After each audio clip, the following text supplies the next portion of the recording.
Sa Sicily, nagmamaneho si Lorenzo kasama ang kanyang anak papunta sa isang liblib na winery. Pagdating nila, ilang lalaki na ang napatay. Kinuha ni Lorenzo ang kanyang baril at sinabi sa anak na manatili sa loob ng sasakyan. Kasama ang isa sa kanyang mga gwardya, pumasok siya sa gusali. Sa loob, natagpuan nila ang mas marami pang bangkay na brutal na pinaslang. Bumaba sila sa basement kung saan dalawang gwardya ang nakatutok ang baril sa isang lalaking nagngangalang Robert. Hiningi ni Lorenzo na malaman ang pakay ni Robert. Kalma namang sumagot si Robert na naparito siya para bawiin ang isang bagay na hindi pag-aari ni Lorenzo.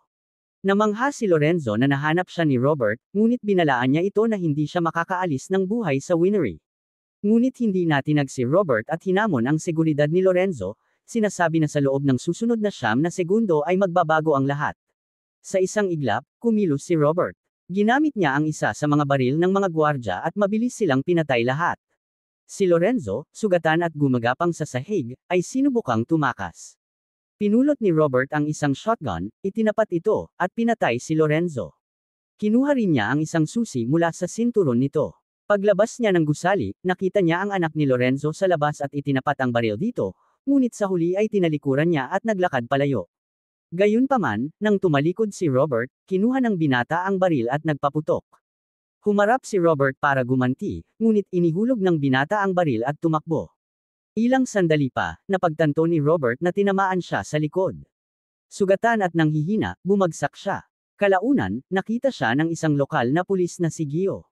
Dinala siya ni Gio sa isang doktor malapit doon, si Enzo, na tumulong magpagamot sa kanya.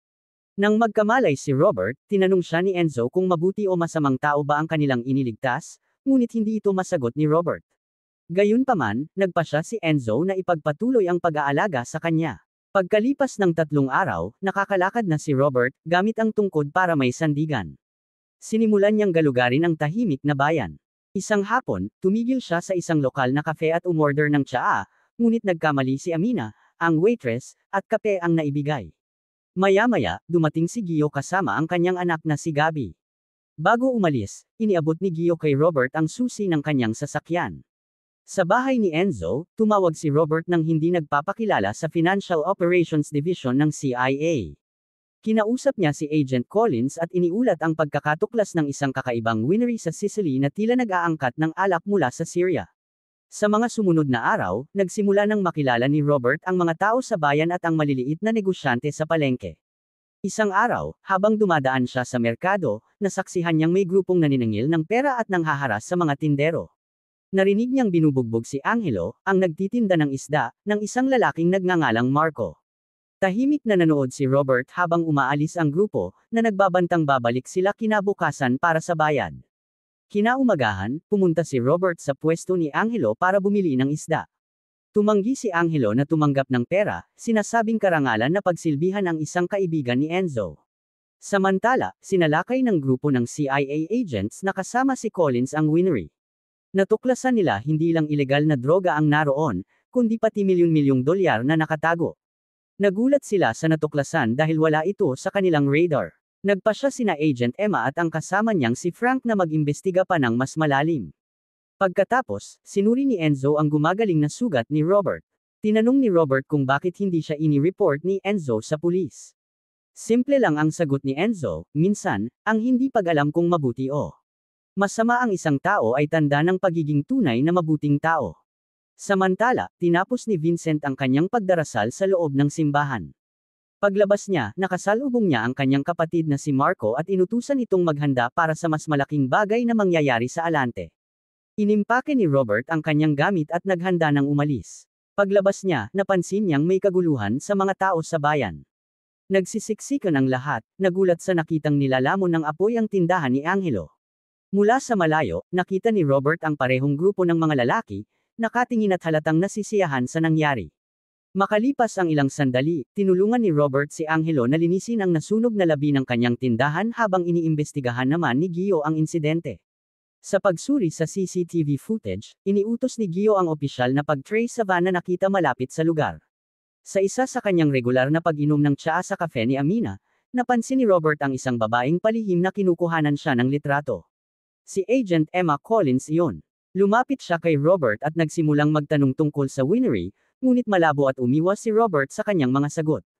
Bago umalis, sinabi niya kay Robert na manatili lang malapit, tinawag pa siya sa kanyang pangalan, na nagpatunay na alam niya eksakto kung sino ito. Samantala, pumunta si Gio para sunduin ang anak niyang si Gabby sa paaralan, ngunit nakatanggap siya ng kakaibang tawag na nagsasabing umalis na raw si Gabby ng mas maaga. Nag-aalala, dali-dali siyang nagtanong sa guro nito, at sinabi nitong may isang pulis na sumando kay Gabby kanina. Kinabahan si Gio at nagmadaling umuwi, at pagdating niya'y nadatnan niyang bihag ng mga tauhan ni Marco ang kanyang asawa at anak. Sa harap ng takot na pamilya ni Gio, inutusan siya ni Marco na itigil ang pag-iimbestiga tungkol sa kanilang van at nagbitiw pa ng malinaw na pagbabanta bago umalis. Makalipas ang ilang sandali, napansin ni Robert ang bagong benda sa kamay ni Gio habang palabas ito ng klinika ni Enzo. Nagtanong siya kung ano ang nangyari. Ipinaliwanag ni Enzo na hindi na bago ang ganitong mga pangyayari, hindi lang sa kanilang bayan kundi sa buong rehiyon, dahil sa mga grupong kriminal tulad ng Kamura. Pagkaraan, nagtungo si Robert sa simbahan kung saan muli niyang nakaharap si Agent Collins. Tinanong niya ito kung naniniwala ba ito sa mga milagro. Malamig ang tugon ni Collins, hindi daw siya naniniwala. Sinabi rin niyang hindi itinuturing na suspect si Robert sa mga kamakailang pangyayari sa Sicily, idinagdag pa na si Lorenzo, ang lalaking pinatay ni Robert, ay nasa Interpol Most Wanted list ng mahigit 10 taon. Nang tanungin ni Collins kung bakit siya ang pinili ni Robert na makatanggap ng anonymous tip tungkol sa winery, umiwas ito sa sagot. Sa halip, sinabi niyang dapat itanong ni Collins kung bakit nagiging target ang Sicily para sa ganitong mga operasyon ng smuggling. Nangako siyang darating ang panahon na makukuha ni Collins ang mga sagot. Sinabi naman ni Collins na sana sa susunod nilang pagkikita ay sabihin niya kung bakit siya ang pinili. Kinagabihan, dumating si Marco sa hapunan ng pamilya ni Gio, hinihiling na magtungo si Gio sa Somalia para kunin ang ilang bangka. Pero napansin ni Marco si Robert, tahimik na nakaupo sa kalapit na mesa. Lumapit siya rito at binalaan si Robert na huwag makikialam sa kanilang mga gawain. Kalma lang na sinabi ni Robert sa kanya na kunin ang kanyang mga kasama at asikasuhin ang kanilang mga gawain sa ibang lugar. Tumawa ng mapanukso si Marco. Hindi nawala ng composure si Robert, inatrasan niya, pinisil ang mga ugat sa kamay ni Marco, at bamulong ng panibagong babala. Napilitang sumunod si Marco dahil sa sakit. Bago umalis, inutusan siya ni Robert na iwan ang kanyang baril. Sumunod, si Marco, galit, nagngingit-ngit siyang nagrant sa kanyang grupo tungkol sa pagpatay kay Robert.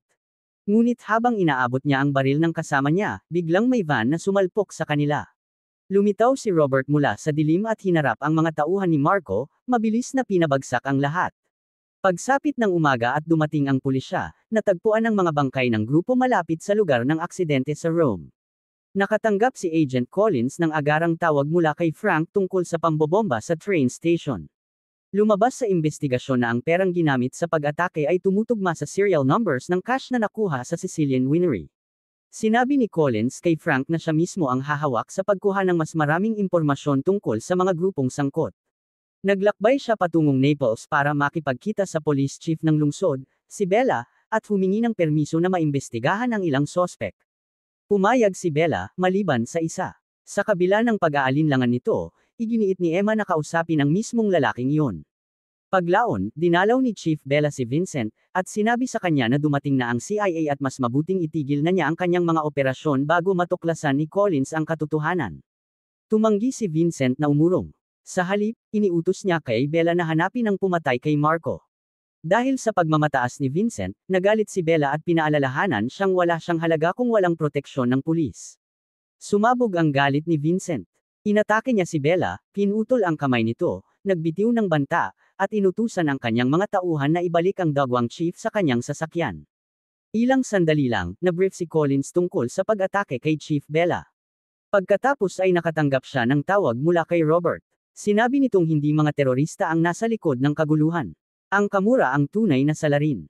Habang papalabas si Collins kasama ang kanyang escort team, biglang sumabog ang isang malakas na pagsabog sa lugar. Marami ang nasugatan. Dinala si Collins sa ospital kung saan tiniyak ni Frank na siya na ang hahawak sa investigasyon. Samantala, banihag ni Den Senador, kapatid ni Vincent, si Gio at ang buong pamilya niya. Ipinahayag niya sa mga tao ng Almonte na gusto niya ang lalaking responsable sa pagkamatay ng kanyang kapatid, kung hindi ay papatayin niya ang pamilya ni Gio. Nagpaputok siya ng isang bala malapit sa tainga ni Gio bilang babala at nagbanta na papatayin niya ang mga ito kung walang aamin. Biglang umalangaw-ngaw ang boses ni Robert sa mga kalye, tuwirang tinatawag si Vincent. Sinabi niyang lumabas ito. Nang sa wakas ay lumitaw si Robert, nakiusap siyang palayain ni Vincent ang lahat at sa kanya na lamang ibaling ang paghihiganti. Ngunit nais ni Vincent na magbigay ng halimbawa. Ipinahayag niyang papatayin niya si Robert sa harap ng lahat upang ipaalala sa bayan ang kapangyarihan ng Camorra. Nang itaas na ni Vincent ang kanyang baril upang bumaril, pumasok si Enzo at nauna nang nagpaputok. Ang mga tao sa bayan, naliwanagan at nabuhayan ng loob, nagsimulang mag-record gamit ang kanilang mga cellphone. May sumigaw na paparating ang pulisya, kaya napilitan si Vincent na tumakas. Ngunit habang tumatakbo siya, malinaw na hindi pa siya titigil. Pinaplano na niya kung paano papatayin si Robert sa susunod. Kinabukasan, tahimik na pumasok si Robert sa mansyon ni Vincent sa dilim ng gabi. Kumilos siya ng eksakto, isa-isang pinatay ang mga gwardya ni Vincent. Tahimik, mabilis, at nakamamatay. Sa loob, isang patak ng dugo ang tumulo sa sahig at nagpagising kay Vincent. Nang tumingin siya sa paligid, bumungad sa kanya ang walang buhay na katawan ni Simone. Binalot siya ng takot. Kinuha niya ang kanyang baril at maingat na naglakad sa madilim na mga pasilyo, at nakita niyang patay na ang lahat ng kanyang tauhan. Nanginginig sa hilakbot, nagpaputok siya ng nagpaputok sa mga anino, hanggang biglang lumitaw si Robert at pinatumba siya. Nang magkamalay si Vincent, natagpuan niya ang sarili niyang nakatali sa isang upuan.